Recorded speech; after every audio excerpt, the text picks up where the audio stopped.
What's up, everybody? Clinton Foshee here, and I'm Albert Chavez. And this is Front Porch Chronicles, and we're super excited today.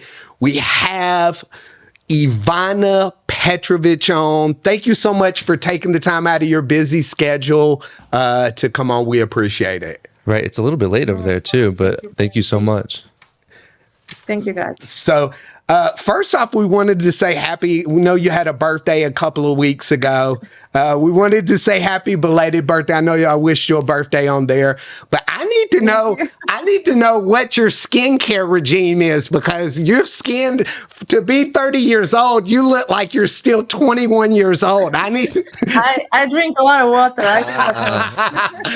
I stay hydrated. I might need you to send me some of that Norway water so I can get my skin looking that good. So I know we just touched base on this, but can you tell the viewers, where are you originally from? So I'm originally from Bosnia and Herzegovina, but I'm Croatian. And I'm born in Germany. Obviously, a lot of people moved to Germany because of war. Yeah. But my parents came back after I was 3 years old. So I'm actually raised in Bosnia and Herzegovina. Wow. But I'm Croatian. All over the place. I'm not going to go into details now. Yeah. Some people are going to understand.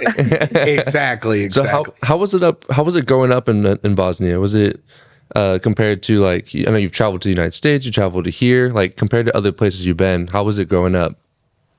It's going really good. It's not like people are thinking it was war there for 20, 25 years ago or more. 30 years ago. Oh my God, I'm so old.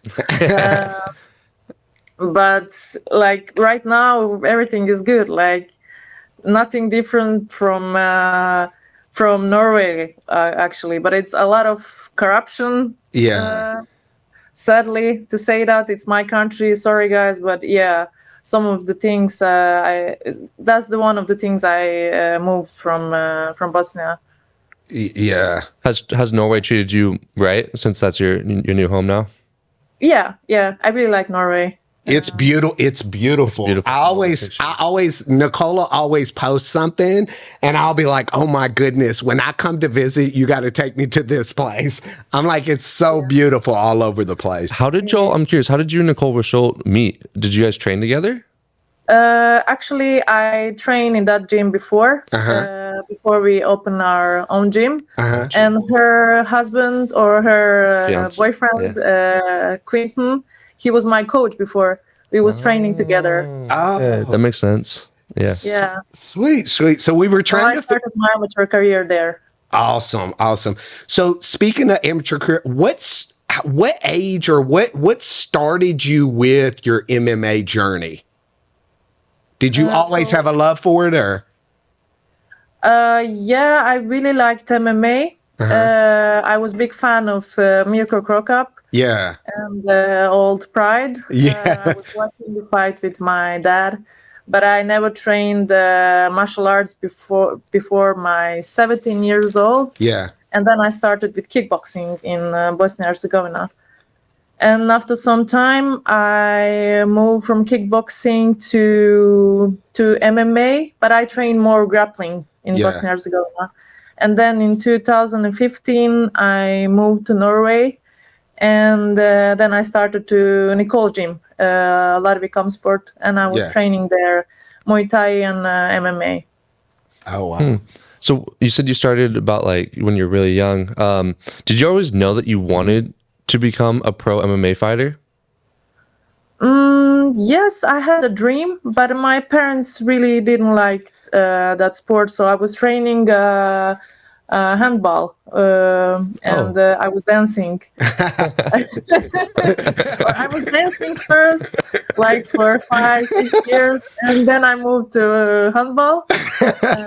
My dad wanted me to try handball, and I like it in the start, but after sometimes I saw that's not the sport for me, and I always want to start with kickboxing. And then my friend introduced me to the kickboxing, and yeah, since that I was in love in martial arts. That's crazy to go from a dancer to a fighter. She Yeah, got please.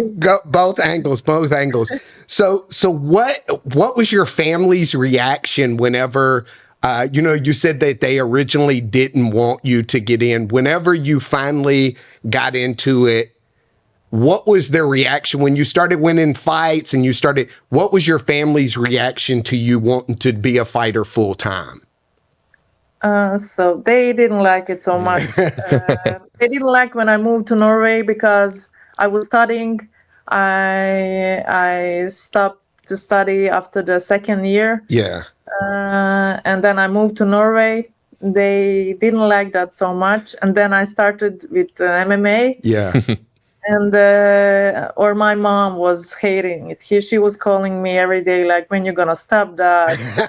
You move there and you're doing that man's sport. That's not for you. But yeah, after some time, she needed to accept it. But still, she don't like it. She never watched any of my fights. She still hated it. But yeah, that's how it is. I get a lot of support from my dad. Yeah, he's a big fan of MMA, and yeah. That's awesome. That's awesome. Yeah, no, especially we always ask that, and it's interesting. The moms either are super into it or they're super like anti, like, no, don't do this at all, because it's so dangerous. It's hard to watch your little one like try to get beat up. I mean, as long as you're winning, and you have a successful career so far, it's probably makes it a little bit easier knowing that you're at least safe and sound. Yeah, but either way, even now I'm winning almost all the time. She's still like, no. I know we had Nicole on before, and she was talking about some of the struggles with her as an amateur with Norway banning MMA. I know you said you own a gym there. How does it affect you guys as business owners, and when you were, fighting as an amateur or whatever, how does it affect you with Norway? Does it make things more difficult? How do you operate around it being banned there in Norway? So it was difficult when I started my amateur career. I was traveling all the time, fighting mostly in England and then in Sweden. I used so much money and time just to travel to another countries, so it was hard. But like training, it's legal. We can train MMA. Yeah. So even we open our gym, and for me it's much easier now because I have my own gym, of course. But like people like MMA, and we are trying to get it legalized. But it's still, I think it's a long process because of the people who don't really understand what MMA is. But yeah, we are fighting every day to get our rights. So hopefully one day we're gonna make it. Fingers crossed. Fingers crossed. Yeah, I know it would help you guys out as a business owner with owning a gym. It would definitely help you guys out with business. So I hopefully they get that taken care of. Norway, if you're looking, unban MMA. Yes, I agree. Because didn't they also they reversed the ban on boxing too, correct? Yeah, boxing is legal. So that's really weird because I think like boxing is even more dangerous than MMA. They are coming up after the knockdowns, and I don't know. It's still, for me, that's don't make any sense. It doesn't for me either. And that goes back to, I think money probably is always involved. Yeah. So what they'll do is they'll come out with a whole licensing procedure and all of that. Once they see the benefit of the income, I guarantee they'll kind of change their minds a little bit. Right. And I know you were saying how hard it was to like try to find certain people. And like you said, it was really expensive to doing that. How did you manage training in between that time frame? And then also eventually like making sure that you stayed consistent with your amateur and pro career as a fighter? It was really hard. And oh my God, if I need to come back to that period of my life, I think right now I would die because I was young and I could work like like machine, I Yeah. was training before my work. I was doing my sprints like 4 o'clock, and then I was going to my work 6 o'clock. I was working until 2, and then I was going to another work, and then I would do my evening training. So it was really hard to combine everything, but I needed money. You can't travel to England without anything. I didn't have sponsors, and it's not a lot of people who support MMA because it's not legal. So it's really hard to find sponsors as well. So yeah, it was a hard time, but yeah, if you work hard, in the end, you're gonna manage your career. When you do the right things always happen. And to hear you, Exactly. to hear your story with those things about the dedication, and that's one of the things with the podcast we wanted to create is understanding that as a fighter, you don't just get in there and all of a sudden become a fighter. Like there's years, like you said, of working 2 jobs just to be able to have an amateur career and be able to survive and eat just to even make it to the UFC. So the testament to you for having a dream and sticking to it, it's amazing to see, and congratulations. So Thank you. Yeah, you just need to stick to your dream, and yeah, yes. then it's gonna pay off. Yeah. Speaking of that, we know last year you made your UFC debut. How was it finally making that dream come true and being able to put down having to work 2 jobs and having to do all that? What was it like when you got in that octagon, they closed the door and Bruce Buffer was there? What was going through your head? Oh my God. It was like a dream. I was thinking that I'm dreaming all the time. I was like, whoa, okay, you need to fight. And whoa, I see commentators, whoa, it was Apex, you can hear everything. Then, okay, I need to fight. Focus. And then I was seeing everything. And usually when I'm fighting someone, I'm focused on my opponent, on my corner, and that's it. But this time it was, oh, my head was so messed up. Crazy. I could only imagine. I had 2 amateur MMA fights back years ago when I was younger.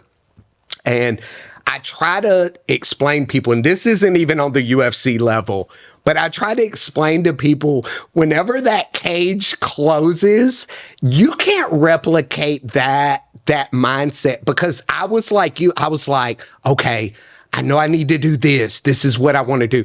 And when that cage closed, I was like, holy crap, I don't want my friends are here. I don't want them to see me get knocked out. Holy crap. Oh my gosh, is that such and such? And I was all around.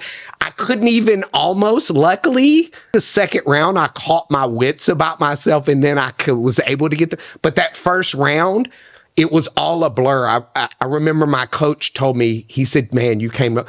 The first thing I said was, are we done yet? Because in my mind was so going, I couldn't understand or try to focus. So I was the same way as you. So Yeah. Well, congratulations also on the last fight too, where you destroyed Liang Na with the arm triangle choke submission. How was that winning in such a dominant performance? It was good, but like I said on the interview, I wasn't happy with my performance. It's still like I'm not 100% me like I was in. Hopefully the next one is gonna be better, but I was still not like I'm not doing the things that I was doing in the gym. So I think that I need more time. But yeah, of course, in the end I got the finish. That's the most important thing. But it is something with Apex really weird, like when you can hear everything around. Yeah. But I think they are finished with Apex. yes, Hopefully. hopefully.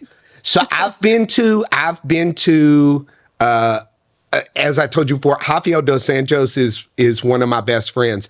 So I've been to see him fight in Vegas. I've been to see him fight in Florida. And he's fought. I've been to one fight at the Apex. I don't know how, especially as a fighter who only is coming into their first or second fight, it's really difficult because I know as a fan, I was overwhelmed because it's so confined. Like we were sitting there and he was fighting Vicente Luque. And so we're sitting right here, and then Vicente Luque's fans were like literally 20 feet from us. So we're yelling, and then they're yelling at us, and it's like, then you almost have this testosterone filled argument. So then we were like, you shut up. No, you shut up. And so as a fighter, hearing, you literally can hear everything. And I was trying to explain to Albert, I was overwhelmed and I was only in the crowd. I couldn't imagine as a fighter being in there and trying to fight, and you're hearing their coaches, plus you're hearing your coaches, and then it's quiet in there at times during the fight. So it's almost like I commend you because first couple of fights, but like you said, hopefully they're done with the apex at this point, which I think they are. And we'll get you into a big arena, and then that way you can get back into your element and vibe. Yeah, I really need that. So we wanted to touch base a little bit more on you owning Orion MMA. You know, you said you're in your hometown, or you're in Norway. You feel more comfortable being out there. Has that always been a dream of yours to become a gym owner and have that community surrounded by you? Actually, no. I didn't know we're gonna have our own gym, but the problem was I was traveling all the time to another gyms. I was at first training at Larvik, and then when I signed to RS, or before that, I started to train in Frontline Muay Thai in Oslo. So I was traveling all the time to All Stars as well because of sparring partners and coaches, obviously. I wanted to find like my home where I can do my preparation for the fights. But yeah, it's always hard to travel from home. But my husband and my coach, Sasha, was always there, and he was one of my coaches. But he has his job, and it was hard to combine my fight camp with his job. And then in the end, he decided to give up his job and his career and just put everything in the gym and be MMA coach. That's awesome. And Wow. yeah, it's really awesome. I really appreciate that he did that, and he offered so much. And the gym is going really good. We have a lot of kids, a lot of like grown people as well that are training MMA and fulfilling the MMA dreams, and it's really amazing to see that. Yeah. And yeah, now we're here, and hopefully we're gonna, or soon we're gonna change our location to one bigger gym, because this one is starting to be really small. It's a lot of people, and it's hard to spar when it's a lot of people. So we're gonna move, and we're gonna also have the weights. So that's gonna be good. So yeah, that's cool. Let me ask you a question. With owning your own gym, do you section off? How do you do your fight camp or training camp stuff? Because I could see where it would be hard with finding that balance of when people are coming in, and now that you're a business owner, you kind of have to engage and talk to people and whatever, but also being able to get your training sessions in and getting your mindset right. Do you find do you map it out differently with your time, like when you run the business and then when you do your training, or do you section it off? I'm not right now. I'm more involved. I'm helping Sasha, but there is his brother as well. He's also one of the coaches, and we have a few another coaches as well. I'm not like amazing coach. I'm never gonna be so good coach like my husband. I just need to admit that. I'm trying, but I'm not good coach at all. I have my box and burn people there, and I was trying to like help him with the fitness balance and trying to learn some boxing, and that's it. But when I have my fight camp, then I'm just all into the training. Sasha don't give me anything to do in the gym, so we're just training number one. So yeah, that's the good thing as well.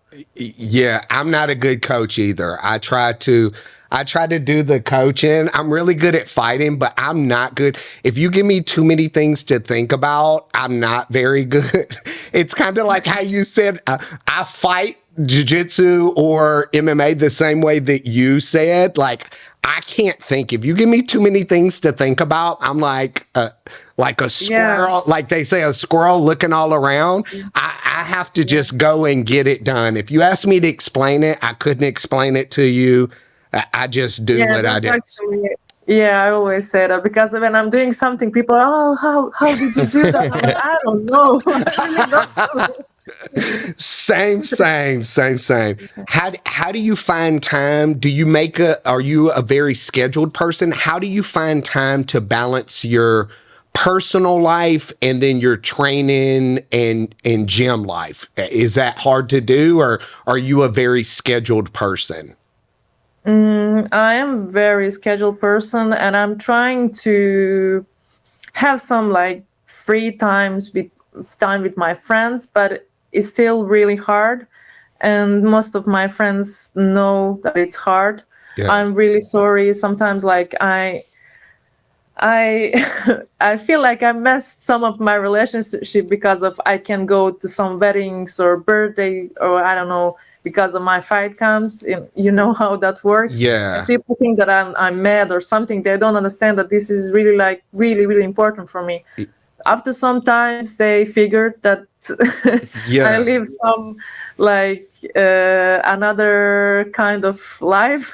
Yeah. And I really need to offer everything in this. I have like few more years and then I can finally live normal life. But right now I don't have so much time to do another things. I'm still trying to have a little bit like free time, of course, but like every day is training. I'm waking up like 7, 8, eating something in the gym from the 9 to 12 every day, and then I have rest day on Sunday, and that's it.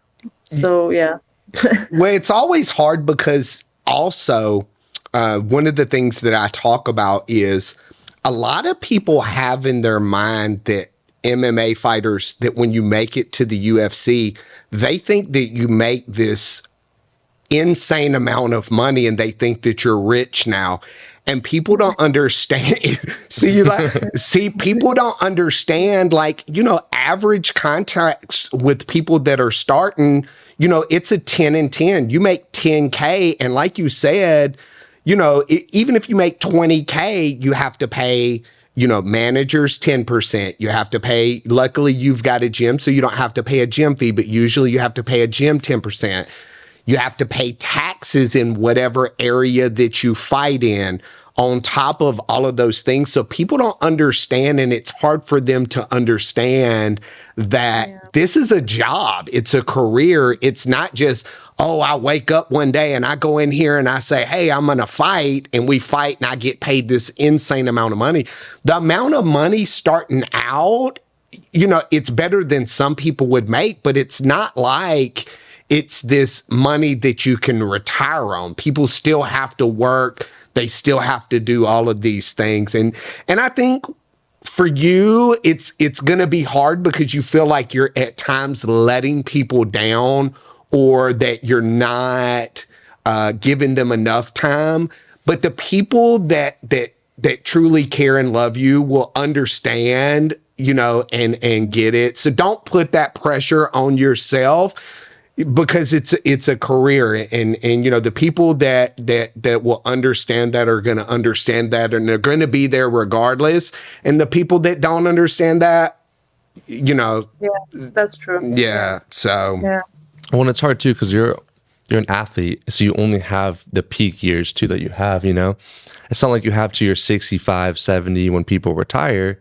You have this whole beginning portion of your life that you want to like capitalize on, because if not, that's it, you know? And so that's another factor too that people don't realize. Yeah.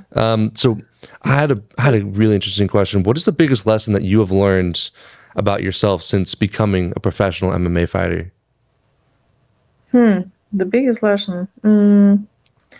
I really learned a lot about myself in the fighting. I was really someone who didn't have confidence in myself at all. I got that through fighting. Yeah. But I also find so much another things about myself, like positive things, because of fighting. Because sometimes we really don't believe in ourselves, and we are really struggling to find the good in us. But I really find a lot of good things from the fighting. So probably that's the best thing I find in this sport. That's awesome. So we're going to go into a rapid fire question. You'll just say the first thing that pops into your head, and we're ready to go. What was your favorite fighter growing up? Mirko Krokop. I already knew it. What's your favorite travel destination? Travel destination. Okay, right now I want to go back to Thailand. I've heard it's so pretty out there. I want to go. What is your biggest pet peeve? I really don't like dirty people. I'm perfectionist, so my husband knows that. I hate dirty dishes. People who leave dirty dishes. Yeah. What's your favorite cheat meal? Pasta, I think. Me too. What would be your hidden talent? I kind of already know this. I'm going to go with dancing. I would have never. Yeah. That was a good one. Good guess. Good guess. What's your favorite song?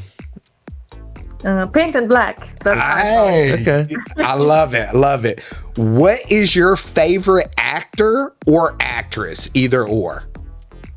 Okay, it was for a long time ago. It was Sylvester Stallone. Yeah. I still kind of like him. Rocky. I always think of Rocky. Yeah. Yeah, Rocky. So this ties into the next one. What is your favorite TV show or movie of all time? 2.5 Men. Oh yeah, I love that show too. All right, if there was a zombie invasion, what one UFC fighter would you want on your team? Sean Strickland. That's it. Let's go. We have some zombies to kill. I always say Sean Strickland or Brock Lesnar, but Yeah, I would those are the definitely top go. two. I would definitely go with Sean Strickland. So, all right, we appreciate you answering those. So we want to kind of take it. This is going to be a deep question, and we always end off with this one. If today was your last day, what would be the one thing that you would want everybody to remember Ivana for? To always give best of myself, because I really think everybody who do that can achieve their dreams. So yeah. I definitely can see that. Yeah, don't hesitate. I love it. I love it. I'll be honest with you. I always love these shows because we learn more about the person, not just I love the fighting side of it, but learning the person. And I'll be honest with you, I already respected you as a fighter, but learning from you as a person, working 2 jobs and training and moving to Norway and having the courage and the dream that you had and doing everything that you could to make that happen, you get a large amount of respect for me. I already was a fan of yours, but now you've got a super fan. I'm going to have to buy a jersey and get you to sign it and everything because yeah. I know the fact that you had to travel. You're welcome. You're welcome. Yeah, the fact that you had to like travel around and like you used pretty much every dollar that you had to make sure that you were gonna get this done, and then the stuff you don't even hear about from the fighters is like having to miss weddings, having to miss things that are like a part of your life as well that you would love to do. It's just the bigger picture is making sure that you have a living and pursuing your dream. That's just awesome. They're able to just know what's bigger and what's most important to you too. I know it's late over there. I want you to go get some rest. I know you got training in the morning, getting back on the grind. We appreciate you so much for coming on and sharing your story. And again, if I didn't say it again, mad respect from me. You got a super fan in me. Thank you so much. And we'll see you soon.